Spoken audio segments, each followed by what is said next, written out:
Salam əziz şagirdlər, bugünkü videomda sizə əlbəttə ki, bir dənə sual nümunəsi göstərmək istəyirəm.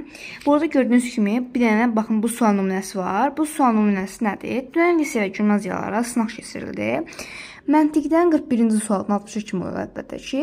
41-ci sualı əlbəttə ki, mən burada sual nümunəsi vardı ki, o sualın nümunəsinə aid bənzər bir dənə sual tərtib etmişəm, yazmışam, yəni özüm yazmışam və buradan deməli, həmin sual əgər səhv yazanlar varsa, bu suala izahına baxandan sonra o sualı qayıdıb səhv yazıbsa, baxsa anlayacaqlar. Nədir sual yazmışam? Leyla ad günündə 160 ədəd konfeti 20 dostu arasında bərabər sayda paylamaq istədim. Lakin ən yaxın 5 dostun hər birinə düşdüyü 3 ədəd çox konfet verməli oldu. Buna görə qalan konfetlərin hər birinə neçə konfet az düşdü? Hər bir dosta neçə konfet az düşdü? Deməli, burada nədir sualın anlayışı? İlk öncə mən dəqiqləşdirməliyəm. 160 dənə konfet var. Bu, Leyla 20 ədəd konfet arasında bölür. Yəni 8 düşür.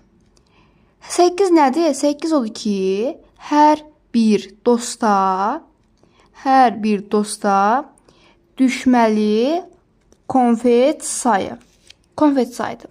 Amma deyir ki, burada Leylanın 20 dostu var. Leylanın 20 dostundan 5-i yaxındır, 15-i qalandır. Yəni 15-i onun tanış dostu. Eləcə söhbət eləyir dostlar deyək. Dostlardır. Və Leyla istəyir ki, bu 5 dosta hərəsinə normal düşən nədir? 8 idi. 3 dənə artıq versin. Yəni 11 versin. Deməli 11 versin. Deməli Leyla 5 dosta 11 dənə verir. Və 15-ə nə qədər verəcək? Bu asandır. Baxın, bura kimi yazılsa artıq asandır. Nədir? Yəni 5 dənə dost var. Baxın, 5 dənə dost var. Bu 5 dənə dostun hər birinə 11 dənə verəcək. Yəni 11-i vurdun 55-ə. 55-ə. Və 160-dan 50. Bilirəm ki, bu 5 dənə dosta 55 dənə düşübdür. Yəni 160-dan 55 çıxıram 5. Buradan qalır 5. 5-dən 0 sana 105. 105 dənə konfetim qalır. 105 dənə konfet nədir? Bu 105 dənədir. Bu qalan 15 arasında bərabər böləcək. 15-i vururam 7-yə. Buradan eləyəcək 105. Buradan eləyəcək 7. Deməli, bu 105 dənə dost arasında 105 dənə konfeti, daha doğrusu 15 dənə konfeti böləcək 7 dənə seçəcək hər birinə. Və deyir ki, şərtdə mənə.